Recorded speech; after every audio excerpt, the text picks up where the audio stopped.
The apex of conjunction. The city of Woburn holds a stairway to the catacombs of an ancient dwarvish underground city. Those catacombs are home to many distinct species and races which continuously fight for power and control. Among these distinct species, one is of paramount importance. The Bloodmoles are a gigantic underground worm that continuously dig new caves for these tribes to fight over. These worms poop blood rubies, which are polished well by the acidic fluids in the worm. Within these catacombs, a scout of the Khotorian Empire has discovered what appears to be a magical staff of power within the ruined dungeon. While rumors say he returned to Dawsburg, raving about a scarlet red ruby on an obsidian staff in a fit of madness, hours later he died from an apparent heart attack. Sergeant Grant Slatewood has called upon any willing adventurers or mercenaries to recover the staff and is willing to provide looting rights to anyone else and a 2,000 gold reward in exchange for the staff. The Khotorian Empire owns the rights to this underground city but is willing to share for mutual benefit. Sergeant Grant will send one of his non-combat delegates to assist in the search and observe. Will your party accept Grant's request or sneak into the catacombs and attempt to find the staff before Sergeant Grant? Excellent.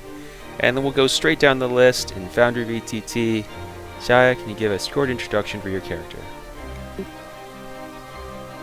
Yes.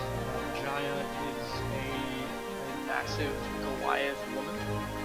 She is relatively young. She is, even for a Goliath, she's incredibly physically fit, and well-muscled.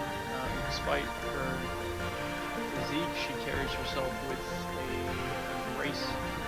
Someone who has experience in a variety of scenarios and poise that she might be a noble or aristocratic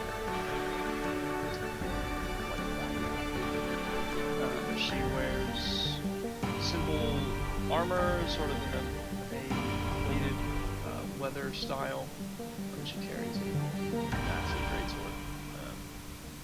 Much of the skin that you can see of her is tattooed. Fantastic. Melanitis, can you introduce your character, please? Yes, Meliodas the Tannerville, 6'2", blonde human, almost impossibly muscled for a human. He wears very worn chainmail, with a shield and spear that have obviously seen a great deal of use.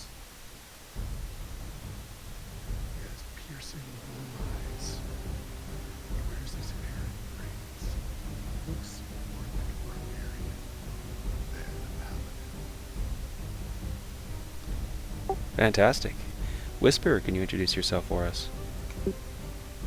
Yes, Whisper is a human.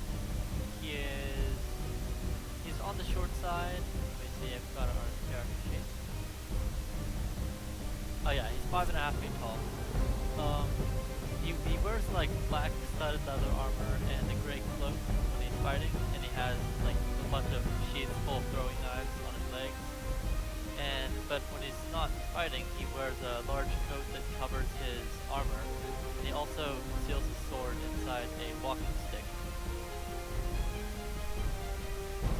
Fantastic. Oh, go ahead, sorry. He looks kind of young and doesn't look particularly risen. That's all I was gonna say. Fantastic. Olaf, can you introduce yourself for us, please? Olaf is a human male.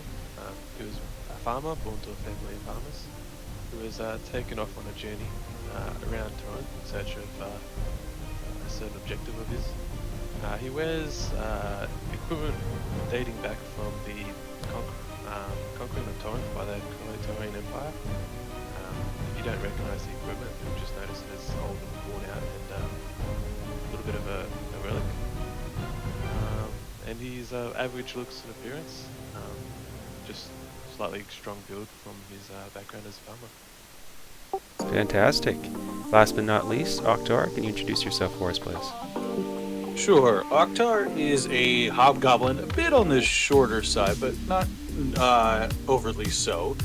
He walks around with a suit of studded leather over, I believe, blue wizarding robes, and he's got a belt. Basically, it's like a utility belt that has like a sword, his arcane foci, and his spellbook all neatly organized around. And he travels with a mule named Marigold, which pulls a cart full of stuff. Fantastic. All right, so you guys are in Dawsburg. You've heard these rumors. You are kind of gathered in the town square. What do you want to do?